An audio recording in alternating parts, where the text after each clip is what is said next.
They are the everyday Americans I'm running these miles and fighting back against cancer. doing extraordinary things to improve the world around them, turning a love lost I'm a guy who wants to remember his late wife, who wants to honor her legacy. into a way to help others battling a relentless disease, seeing a need.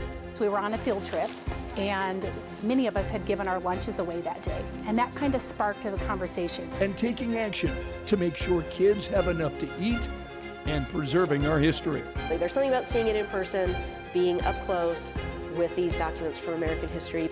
For generations to come. This is Red, White, and You, America 250. Thanks for inviting us in for this America 250 special. I'm Scott Swan. Over the next 30 minutes, I'll be introducing you to Hoosiers going above and beyond in so many different ways. Let's start with a librarian who cares for some of our country's most important documents. Our Jenny Runovich shares the Hoosier preserving American history. At the Lilly Library on the campus of IU Bloomington. This is where my thinking about the exhibition all starts. A display of historic documents captures our country's start. The exhibition is called The Declaration of Independence, The Motives, The Moment. The forefathers and famous figures who put pen to paper, When in the course of human events. breaking away from Great Britain It is a long list of grievances. to reach for freedom on their own. Here, American history comes to life. You know, that's one thing that our library is really about, right, is trying to connect people with these authentic documents. And certainly something like the Declaration of Independence has what we might call an aura about it. If you're susceptible to things like that, like I am, right, it can feel really, affecting and special. Behind the Bloomington exhibit is IU grad Erica Dowell. As the executive associate director of the Lilly Library, she curated this collection, and she takes pride in safeguarding all the significant works I love this copy of the Stamp Act. that visitors learn about at the library. I certainly learn things every time I do an exhibition, and that was the same here. Passionate about the past, it's why she chose a career in special collections. Dowell creates displays and takes visitors on tours to give people a close encounter with American artifacts. Well, mostly they're like, oh my God, this is so cool. They're very interested, and they're interested in talking about it and asking questions, and it's really rewarding to see the response. This particular display commemorates the 250th anniversary of U.S. independence, from the Boston Massacre to the revolutionary bestseller Common Sense. Plus handwritten letters that give history a personal perspective. I mean, you get a chance to kind of connect in ways that you wouldn't if you were just reading up on Wikipedia about the American Revolution. And then there's the centerpiece, among the most famous and valuable items at the Lilly Library, the Dunlap broadside, one of 26 surviving copies of the first printing of the Declaration of Independence, printed July 4th, 1776. This declaration precedes all other versions except for the kind of handwritten versions that Thomas Jefferson worked out, and those are in the National Archives. It's part of the road to revolution, the path to life, liberty, and the pursuit of happiness.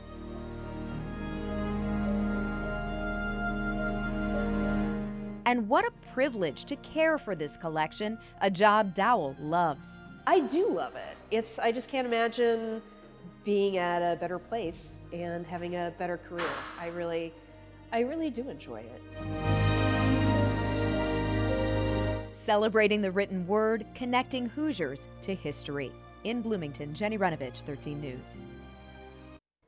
And if you would like to visit that exhibit in Bloomington and see that original printing of the Declaration of Independence, it's on display through December, and it's free.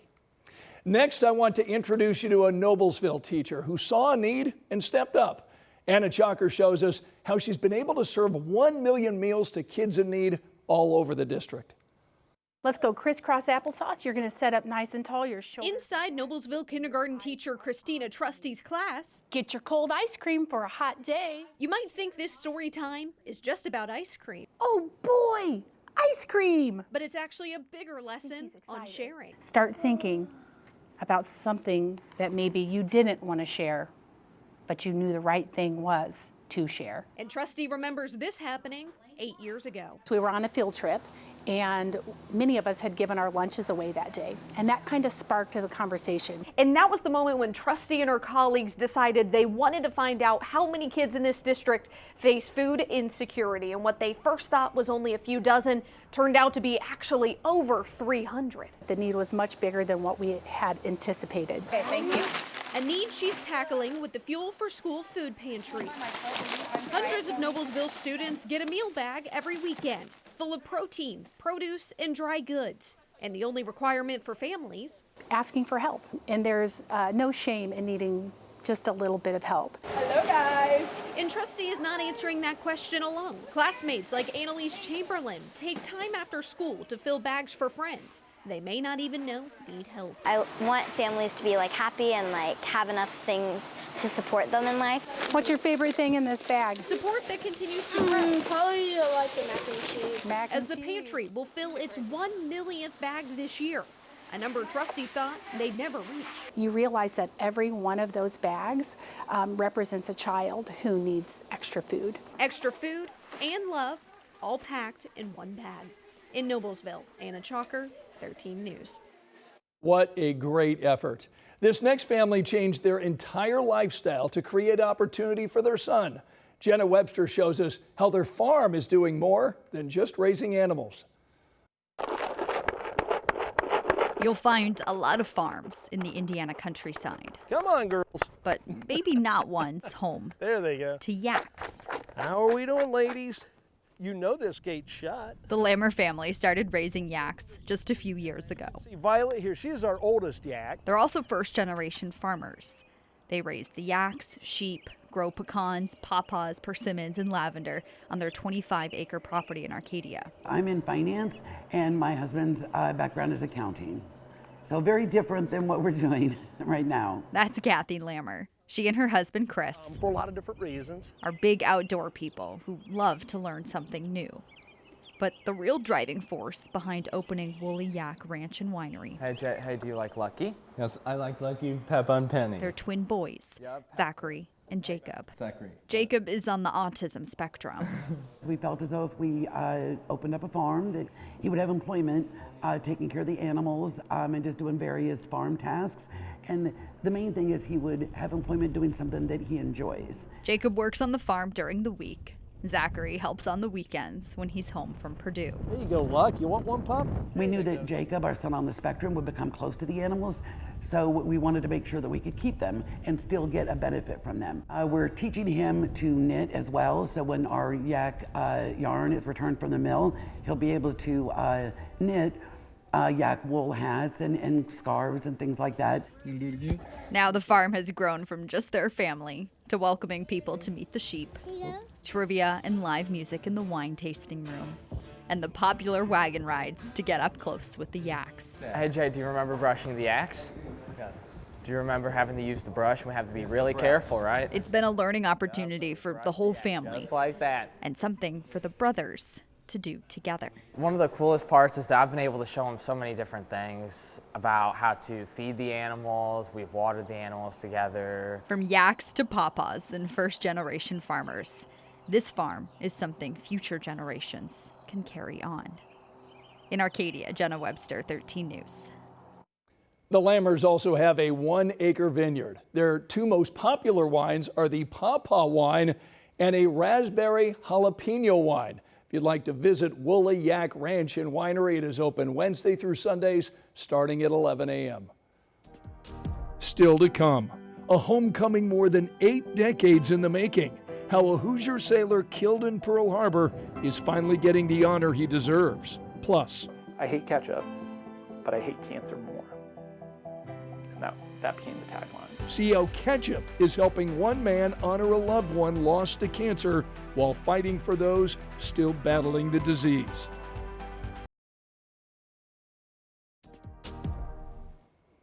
Welcome back. Our next story focuses on finding purpose in pain. After losing his wife to cancer, Alex Baker turned his loss into a fight to save other lives. Emily Longnecker explains how that fight is taking him all over the world. It starts the same way every morning, with one small step out the door. And with every step that comes after the first one, 41-year-old Alex Baker is moving forward in his life. I like to say that forward is a pace. A pace Alex been setting since 2019. 2019 Alex never wanted to get off the couch. But you're looking at the two reasons why he did.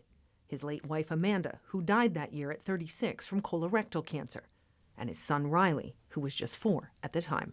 The day after Amanda died, I had to tell our son that she was gone. And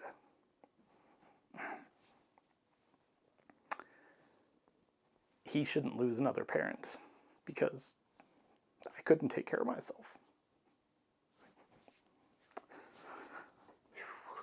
The moment changed everything. It's like climbing Mount Everest, to get up off the couch and go do something. For Alex, the grief over losing Amanda, now facing life as a single parent, was his Mount Everest. And the journey to conquering it started with one step.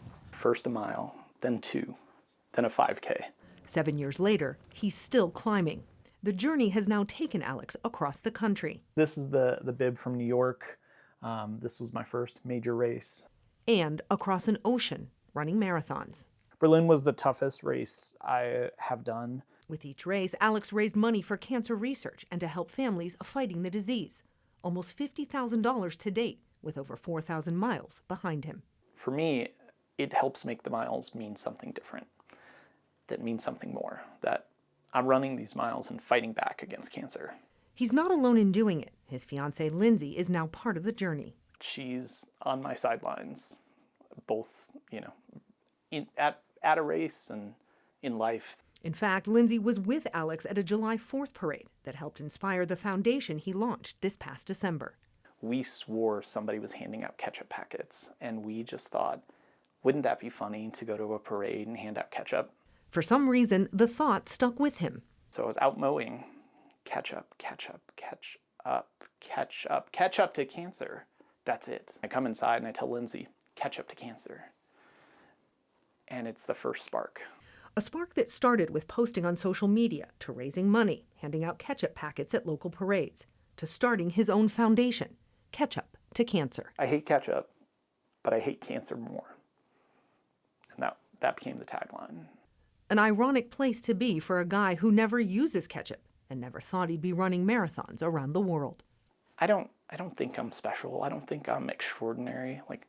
I'm a guy who wants to remember his late wife, who wants to honor her legacy, who wants to show our son that we can do some good in the world.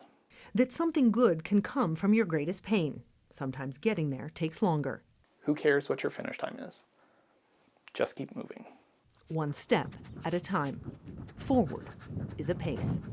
In Brownsburg, Emily Longnecker, 13 News.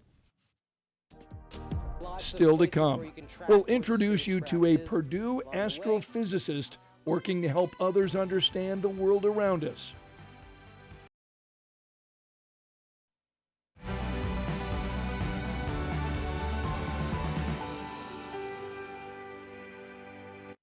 Welcome back. As we celebrate America's 250th birthday, we're also celebrating the everyday Americans doing extraordinary things. And we're heading out of this world for our next story. Part of the American dream has always been a drive to discover what's next. Danny Milisavljevic is an astrophysicist at Purdue University. So in layman's terms, he's an explorer of outer space. He studies how the stars live and die. He and his students use the James Webb Space Telescope to see deeper into space and further back in time than ever before.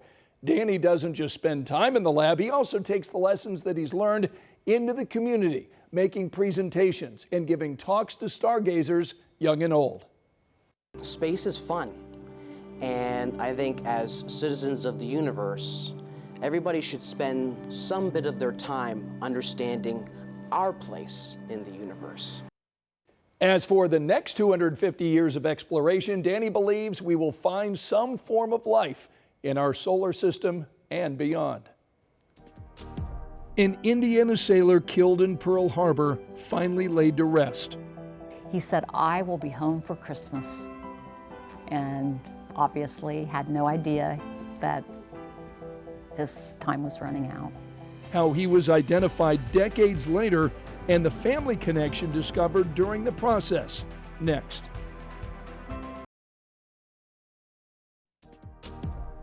Welcome back. Now to a homecoming more than 80 years in the making and a surprise for an Indiana family. It's a reminder as America celebrates its 250th anniversary that when it comes to laying our American heroes to rest, it's never too late. Here's Dustin Grove.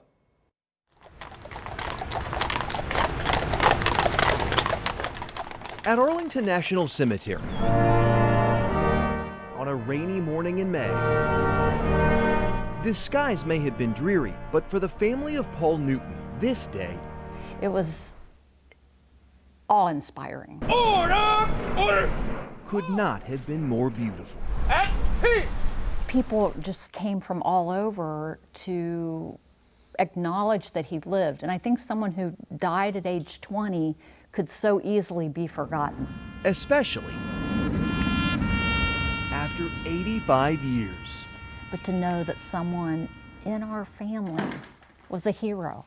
Navy Seaman First Class Paul Newton of Romney, Indiana, was serving his country on the USS West Virginia, a battleship in Pearl Harbor. Then came December 7th, 1941. Paul had gotten up early that morning to write his mom a letter. He said, "I will be home for Christmas," and obviously had no idea that his time was running out. Rebecca Schmalley grew up hearing about her great-uncle Paul, whose remains were never identified. And just the sadness in the family of not knowing exactly how he died and where his remains were. That was a big concern to especially his mother. I'm not sure she ever got over not knowing. And that, it would seem, was that for the next 84 years, until one day last fall when Rebecca got an email from someone claiming to be with the U.S. Navy, a forensic genealogist with news about a relative of hers named Paul Newton. She wanted Rebecca to call her to verify some information. And I laughed because I talked to my two brothers about it, and they both thought, "Oh, that's a scam." But I was curious about it. So she called her. And turned out to be one of the best decisions ever. Paul Newton was among dozens of sailors killed in Pearl Harbor whose remains went unidentified for decades. They could have just put him in an unknown soldier's grave, and that could have been that. But in 2017, the Defense Department began the process of sending all those remains to a lab for analysis. In the years since, anthropologists have been using medical records and forensic DNA to finally identify them and send them home. Dental records, the bone analysis, the comparing to living relatives.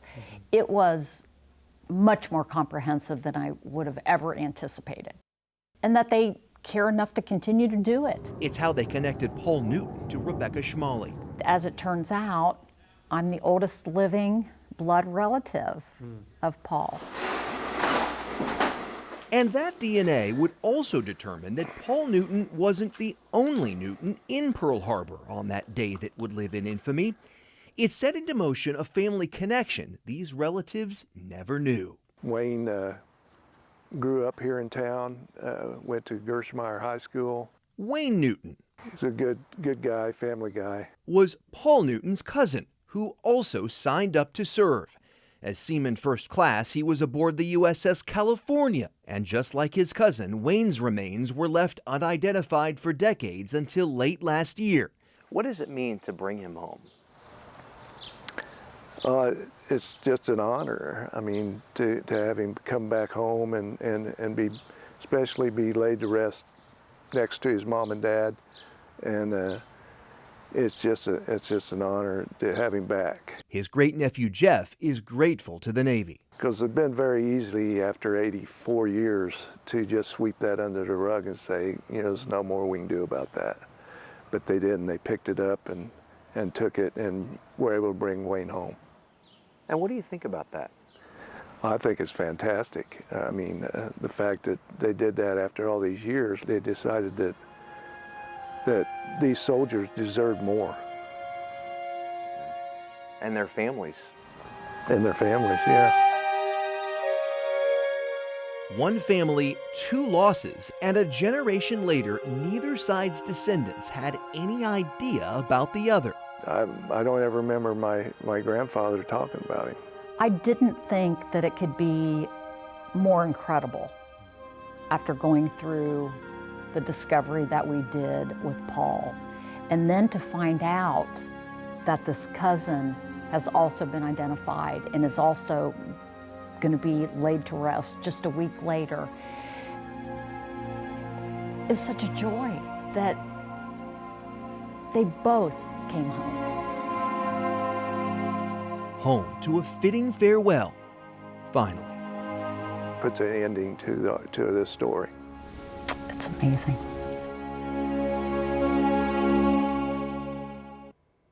In all, the Defense Department has identified or accounted for over 360 previously missing service members, but their work continues. Hundreds who died in Pearl Harbor remain unidentified. Dustin got a chance to speak to one of the scientists doing that work. Their full conversation is streaming now on our WTHR TV app.